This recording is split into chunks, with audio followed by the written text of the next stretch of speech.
Well, hi again, everybody. Welcome to another episode of 100 Yards of Football, and we have a brand new show for you. It's called Mind Over Matter, and along with Joey Clinkscales, we have our special guest today, Dr.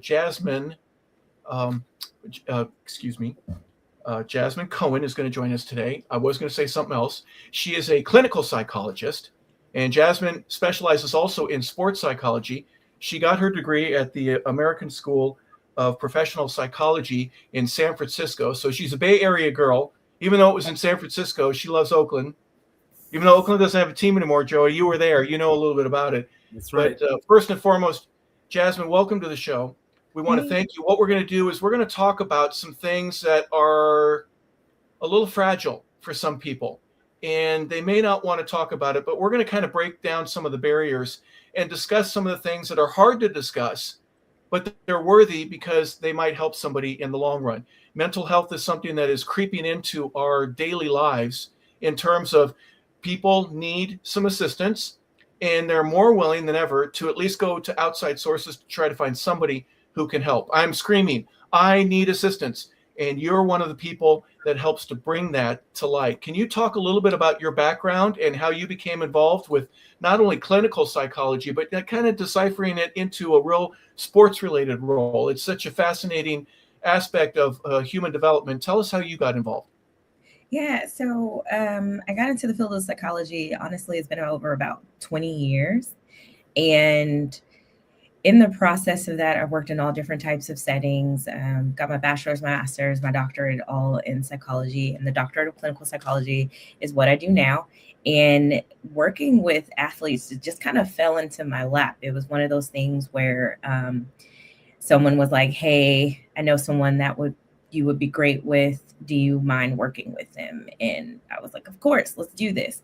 And so kind of taking my knowledge of sports, I will say I grew up in like a very sports heavy household, had a cousin play professional baseball with multiple teams. He started out with the Red Sox in '87 and finished with them in 2004. So sports has been kind of like a very prominent part of my life. And so taking something that I love and now adapting it to individuals that I work with has been kind of amazing. So that kind of sums it up a little bit, but yeah. Well, there's so many different areas that people would need some assistance. Where are some of the things that are most common for you to where I got this is no problem, but it is important. It's a diagnosis that so many young kids are going through, whether it be the young men or women in sports, that it just occurs so often that you would say this is something that's treatable. It's something that you can overcome, and you can learn to champion it and be a better athlete, be a better human being because of that. There's some specifics that you can think of right off the top that are very common. Some people don't know how to handle it very well, but yet they can develop and learn how to overcome. I would say the most common ones that I encounter are anxiety and depression. And anxiety creeps into performance. So oftentimes working with athletes, we're looking at performance on the field. How is this showing up?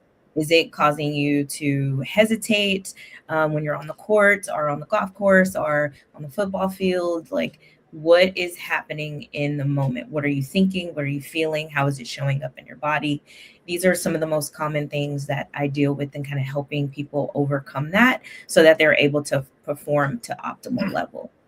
I'm going to just get straight to it. I had a real problem. I had an injury near the end of my professional career, and I couldn't throw a ball straight. It would go off to one port or another. So my fear was that I would make a mistake in a game, and it just crippled my ability where I was not confident. I didn't have the strength, nor did I have the mental acuity to be able to learn how to correct that. Is that something that you see quite often? Just somebody gets bombarded. In baseball, they call it the yips, right? A guy that makes a normal throw from second base to first for 25 years, and then something happens in between the ears, and they can't make that throw without throwing it into the stands first. Is that something that's more common now, or is that something that's always been there, and you're trying to help people to be able to discover it and to be able to overcome it? I think it depends on the person, because I think it's very unique, and I think it depends on the situation. But having those things kind of pop up because you're dealing with fear. So there's this little part of the brain, the amygdala, that gets activated because it's like noticing that there's like a threat. And so now it's impacting your ability to make a decision kind of quick in the moment. And so a lot of times you see players kind of hesitate a little bit, or I call it stutter stepping. And it's just because they're having a difficult time kind of making a decision in that moment. And it's because different factors. Sometimes we have things going on before the game starts that's still kind of sitting and playing in the mind over and over again. And so we're not clear enough to where we can knock that out and focus. So there's different aspects to it, but I do help players with that through like visualization, visualizing themselves like out on the field, on the course, wherever, whatever sport they're playing, and executing a perfect game. So there's this kind of like a meditation that I walk them through mentally so that they can visualize themselves doing a perfect movement or game or something that would allude to them that they have the ability to control all of their motors and execute perfectly. So we do that through mindfulness. Jazzmin, before I go to Joey, I want to ask one follow-up, if you don't mind.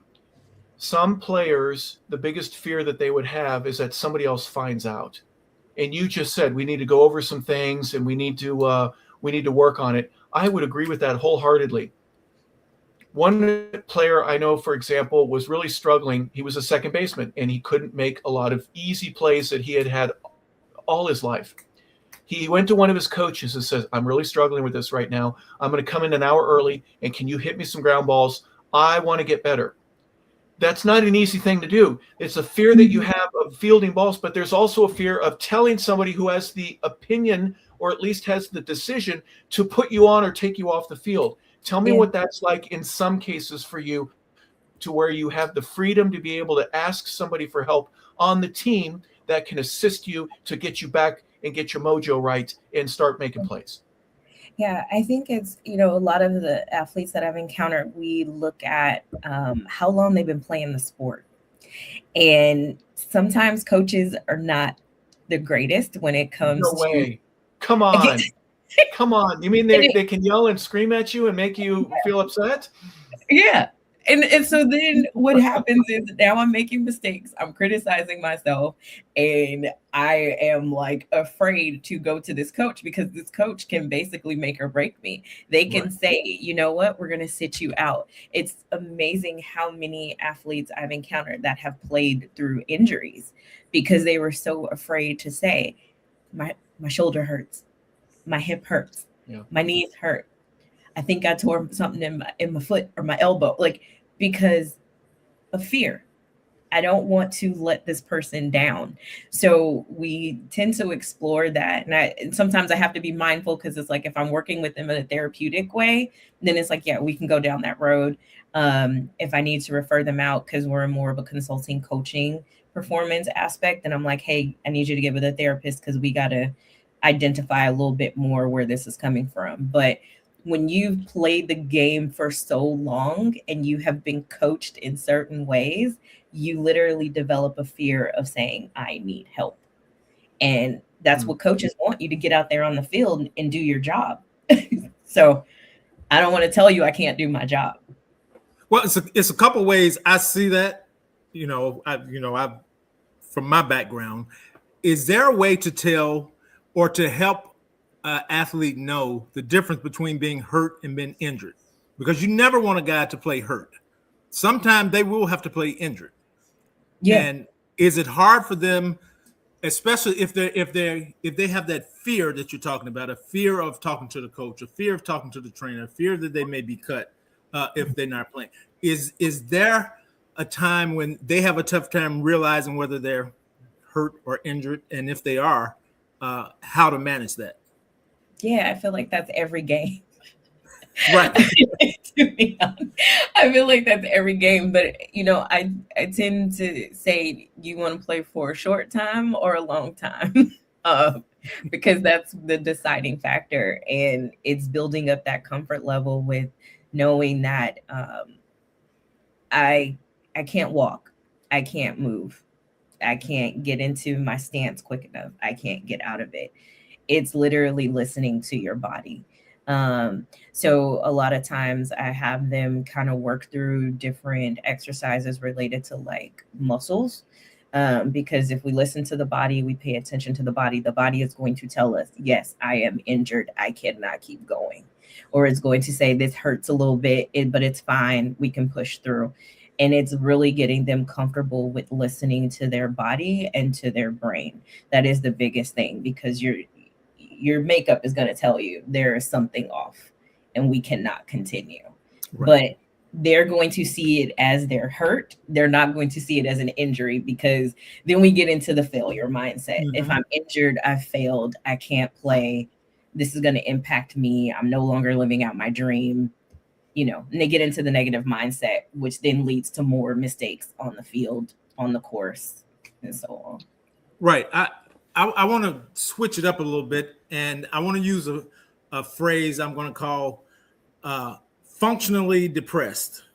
Oh, yeah. Okay. A functional depression. I mean, in society, we have a lot of people that go through depression for various reasons. Athletes are people who sometimes they go through that. They're able to go through their job and do the things they need to do at a very high level, but they're also fighting depression. And as we've seen here in the last few months with suicide of professional athletes and college athletes even, and none of this is new. There's data of, going back many, many years, especially in college, of athletes that are going through things and you would never know. And then all of a sudden, the pain is too much to bear or the pressure too much to bear. And they decide to go in another route, unfortunately. And obviously in professional sports, all sports, football, basketball, baseball, hockey, they're all documented cases of people going through this. So are there any signs that are telltale signs when somebody's going through functional depression per se? Oh, yeah. It's interesting. These players, they still show up. Mm-hmm. They still show up to practice. They still play. They still interact with the team. So it's a lot more challenging to identify in people that are built to fight through, than it would be a person that's like, they're super talkative, but you notice that they're not talking as much. They seem kind of withdrawn, not really themselves, versus a person who is constantly in the spotlight. When you have an athlete, they are going to continue to show up and play as if nothing's wrong. So it's more so being aware of what they're saying. If they're like, if they're just constantly like, I'm mentally tired, or I'm tired, or my game is off, I'm going through the motions, or like, this football don't really excite me anymore. Basketball, I'm not really into it. I'm just trying to make it through. I'm just trying to get to the other side. Like, pay attention to their language. I feel like that's the biggest thing that's missed. If you have a player that's always super talkative and open and in the spotlight, and then now all of a sudden they're super harsh and critical, you can't really get a good read on them emotionally, or they are just constantly always tired or withdrawn or irritable. And also, if you notice an increase in perfectionism, because that's another thing. It's always this desire to be great. But when it's like, I want to do this again, I want to do this again, I want to do this again, those are kind of the telltale signs for me that I'm like, okay, they're fighting up against something that's a little bit tougher than everyone is paying attention to. So I kind of take that real quick. Yeah. Go ahead. There's pressures from moms and dads sometimes, or friends, or coaches, or teammates, or yourself. There are a lot of folks that, I know this for a fact in the NFL, because you get a raise and you're a starter and you get a big paycheck, you are asked to be a leader on the team. And some guys aren't built to be a leader. They're great at being a follower or being along for the ride, but they don't have to be the one that has a microphone in front of them at the end of the game. Is there something that you can say to those types of folks to say, we understand? How do you keep a person like that in at the highest level that they need to be, even though they're fighting those little inner demons and problems that they have in terms of my personality? I'm close, but I'm just not hitting it on all cylinders. What would you tell for someone like that? Yeah, it's tough because it's like strong people can suffer too. Yeah. You know, and so it's okay to not have it all figured out. It's okay to not carry your family. The focus has to be on you. Some of the conversations that I've had with athletes, especially minority athletes, is they're coming from environments where everyone's counting on them. And so it's so much pressure on their shoulders. And I just try to go with, let's envision a life with no pressure. What does that look like? What does it feel like? What does that mean to you? Can you release it? Because the more you carry the pressure, the harder it is to live out your dream. And I think the pressure it builds up over time to where they are making unhealthy decisions in regards to their mental health because they are carrying the pressure. So I tend to give them permission to release the pressure. If you were to release this, what would a perfect game look like for you? If you didn't have the weight of people watching, can you get out there and have fun? Because fun is something I encourage a lot of times because it kind of, the pressure takes the fun out of it, but it's giving them permission to release it. And I know one of the years at the Raiders before we left, Lamont Winston, who was our player engagement director, one of the things that we were able to incorporate is the rookies that came in. We were able to fly their family in. Okay. And, we had a real serious conversation with them, whether it was the parents, whether it was the girlfriend. We were trying to find out who was coming with the player. And after that, it was like, okay, now this is what needs to happen. All the business aspects of what you're going to do, if home, money, all this stuff, we need to handle this before this kid gets into training camp, because he has to focus on making the team and doing the right things. Because if he's concerned about all the exterior things that are happening, then everything that he needs to focus on, he's not able to do that. And in turn, he's depressed. He's got a ton of anxiety because he can't provide for his girlfriend, or he can't buy his mom a house because he's worried about being cut, or he's worried about this taking this position. So I think it's important for players, just like you mentioned, to understand that it's okay to sometime to kind of keep people, as I like to say, give them the Heisman pose, keep them at a distance. You got to keep people at a distance sometimes so you can better yourself, because no one can pour from an empty cup. And that's the bottom line. Nobody can pour from an empty cup. Yeah, I can't tell you how many times I've said to girlfriends and wives, listen, 3 days before that game, he gets out on that baseball field, that football field, that basketball court, that golf course. He could be going out to play bocce ball. 3 days before, there's no arguing, there's no bickering, nothing. Because all of that stuff is going to be playing in his mind while he's out there. And that is going to impact his ability to, one, keep himself safe, and two, play the game. And it's the same thing with families. I get it. I understand this was your ticket out. But before that game, none of this stuff matters. And I tell all my players, you have to feel comfortable with turning your phone off, getting off social media, telling your family, please leave me alone, because I need to focus. And there's so many different realms. You think about football, any contact sport, they need to be focused, because one wrong move, I mean, we've seen it so many times on the football field, one false move, and that is a head injury, a neck injury, a broken bone, all of the things. And so if they're thinking about my girlfriend needs a Birkin bag and I got to figure out how I'm going to do it. And then they get out there on the field and then boom, there we go. There's an accident. This is things that they have to be mindful of. So I think it's good that teams take the family aside and say, hey, this is a whole new realm of life, because some of these families are not used to it. That's the other part. But I kind of stopped myself. I'm like, that's a whole nother thing I can get into. I can talk forever. Harper, go ahead.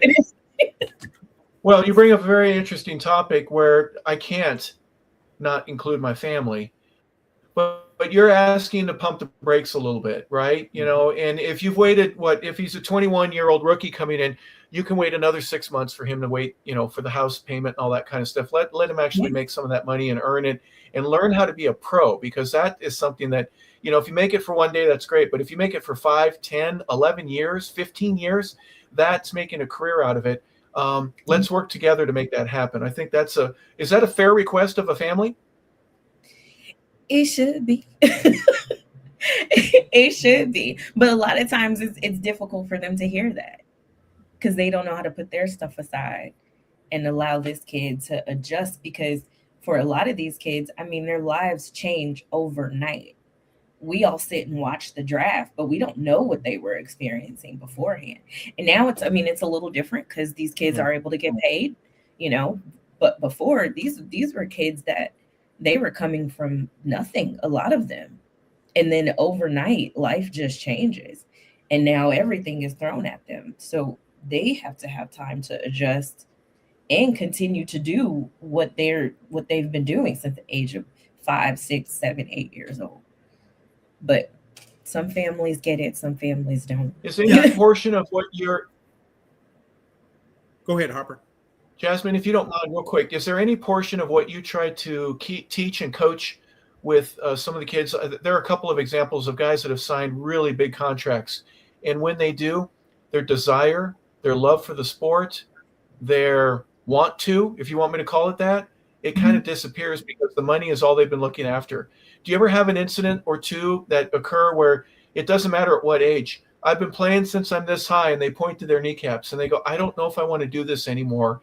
But there's an ability that someone might have, like yourself, to go, listen, you're good enough to where you can do this for a long, long time, and you'll get your chance to play and have fun and enjoy your life.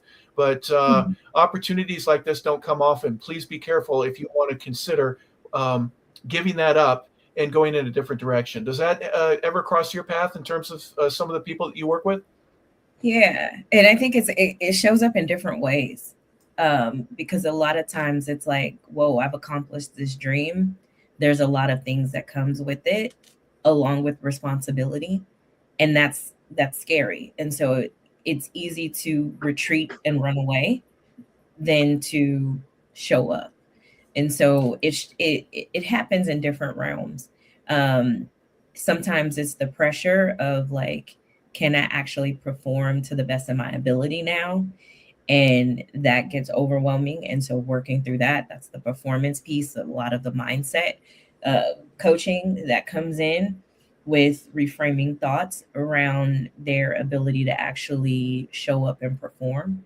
So there's a lot of different fears that kind of pop up once they cross over into that realm, because you have to think about it, like statistically, percentage wise, we're dealing with such a small percent of people that actually make it into the sport. And so when that becomes a reality, it can get a little overwhelming. And it could make you want to just say, I don't want to do this anymore because this is too much to handle. Because now you got everything in your face. You know, it's teams saying, I need you to sign this. I need you to sign this deal. We got this endorsement. I need you to get this endorsement. Hey, we're going to take you here and get your picture taken. And it could be a lot. And it's like, hey, I didn't sign up for this. I just wanted to play the game. Now the fun's kind of taken out of it and they just want to back away. Yeah, I think the anxiety aspect of it is real. I mean, without question. I mean, again, the functional depression side of it is also real. Anxiety is real because, as we mentioned here, you have athletes and people in their everyday lives that good things happen to them and they aren't prepared for that. You know, these athletes, they all want to be paid like they're the best player in the world. But when that happens, then the expectation changes. Okay. Oh, yeah. The expectation never stays the same. It changes. The more money you get, the higher the expectations are. And everybody can't handle those expectations. No. And that's where the clinicians, in my opinion, can be a great tool. Every professional team I've been a part of, we had clinicians, and obviously we weren't able to find out what they talked about. But there was also a point in time where we could tell when the player was getting better at something because his whole behavior changed, and the clinician would say, "Hey, he's got and maybe he doesn't tell the front office, he doesn't tell the coaches that he's got some things going on in his life, and he'll tell the clinician, and the clinician will say she wouldn't tell us, or he wouldn't tell us what was going on, but they would always say there's something going on. Just be mindful of this player because he's got XYZ going on." So because of the HIPAA laws we talked about, there are a lot of things that happen, and everybody's entitled to their privacy. But having a clinician on staff, especially, and right now I want to frame this for the colleges. It's important that players have clinicians on board. Now, there was a point in time when we were all afraid to talk about therapy, but that's as important as your mental health is as important as your physical health, as your spiritual health. All those things play a factor in the person that you become. So I don't think we can be afraid to say, you know what, I'm going through something. I need to be able to bounce it off someone, if it's not a family member, if it's not a teammate, someone who can maybe not give me all the answers I need, but at least lead me in the right direction. Yeah. It's to kind of take it all into consideration, and it's like is core fat burning training. No running or jumping required. Is that a commercial? So, like, I think I take it all into consideration. And one of the things I think that I like the benefit is that I'm not attached to any teams, that I'm just specifically attached to the player. So I do get to keep the confidence and the confidentiality to myself. And so I tend to just kind of tell players to pay attention to like their performance, how consistent it is, how focused they are, how confident they are, and how resilient they are. I have had like a couple of teams reach out, and I've just, said my preference is to work individually with the players, just to take the pressure off, because this is a space where they can just be free and be themselves. We work there. And I'm like, if you want me to be present at a practice or anything like that, I don't mind. Give me my disclosures and my NDAs. I'll sign them. I'll be present. But I just kind of like to keep the separation just to be on the safe side. But we'll set little goals. It's like, what do you want to make sure that you accomplish during this time? Like, I want you to focus on that. And I'm grateful that I love sports. So I'm watching sports 24/7 because I'm watching everyone I know play sports. And I'm looking at performance. And I tell them I'm going to watch you play because I need to see what progress you are making. And I'm going to point out to you when I notice something. And it's like, at that point, I could take it and I can bring it into the session and say, what were you thinking in this moment? What was happening? Where were you at? You did this. So it is getting them into a mindset of when they're watching their film, that they are actually paying attention to how they are showing up in the game, and then noticing the outside impact. So I give them that insight. And then if teams do reach out, then I'm like, if they give me permission to talk to you, but I have no clue who you're talking about. Like, I just, but it literally, so it's like, I take that insight and then I give it to them like in the session. So we focus more. Because my preference is that it is an individual experience where if they are frustrated, they can come in, we can explore the frustration, and then we could focus on how to improve. And there's no pressure from the teams or anyone outside saying, well, what are they doing now? Well, we noticed this and we noticed that. And it's like, no, I want them to focus on the individual. So, Well, there's a ton of great points. And before we go, Jazzmin, first and foremost, thank you for all that you've been able to do to help out even the kid on the bench. And I mean that sincerely. From that, the one who's just barely on the team that's having some issues, and then the starter, the person that really, the team runs through one specific person. Everyone has some issues at times, and your ability to be able to help what I would call recognize the symptoms, analyze things, and then be able to make the proper recommendations that are right for each and every individual that you work with. Thank you so much for that. Any final thoughts that you have before we head out here today? I think the biggest thing is, just making sure everyone knows I'm kind of in like a educational capacity, and that if you do feel based off of this interaction, as far as watching this and listen to what I shared, reach out to a mental health professional. If you are connected with anyone, as far as like a team or a school, there's sports psychologists, there's even counseling programs that you can get connected with to get the support to make sure that you are functioning at optimal level in whatever sport you play. I think that's the biggest thing. There's nothing wrong with asking for help when it comes to mental health. Oh, absolutely. Yeah. And be brave enough to do it. It's not easy. Joey, final thoughts from you. No, I'm excited to have Jazzmin here today, and hopefully she'll be back. This was amazing, and the stigma around athletes is as big as anything. Athletes are, we're gladiators sometimes, but guess what? We're regular people. So the same things that everyone else goes through, athletes go through that too, and not just football players. I mean, you have cyclists, you have whomever. They all go through certain things in their time in life, and asking for help is not is not a sin. It's not a bad thing. So I appreciate you being here and dropping knowledge on us, and hopefully you'll be back so we can be a well-rounded show and help these guys not only on the field but off the field. Definitely. Anytime. I'm open to coming back anytime. This was good. I love when I get to talk about sports and talk about my passion and what I love. So this was a good time. I'm more than excited to come back. Dr. Jazzmin Cohen, we appreciate you being a part of the show. She's from the American School of Professional Psychology in San Francisco, and she also has the ability to stretch, not from just sports, but from a clinical perspective, and look at some of the different ways that people deal with their depression, with anxiety, how you learn to cope with things like that, and how you learn to get through it. We appreciate her being a part of the show today, and more specifically, just talking about the acts of depression and coping. And thank you again for that.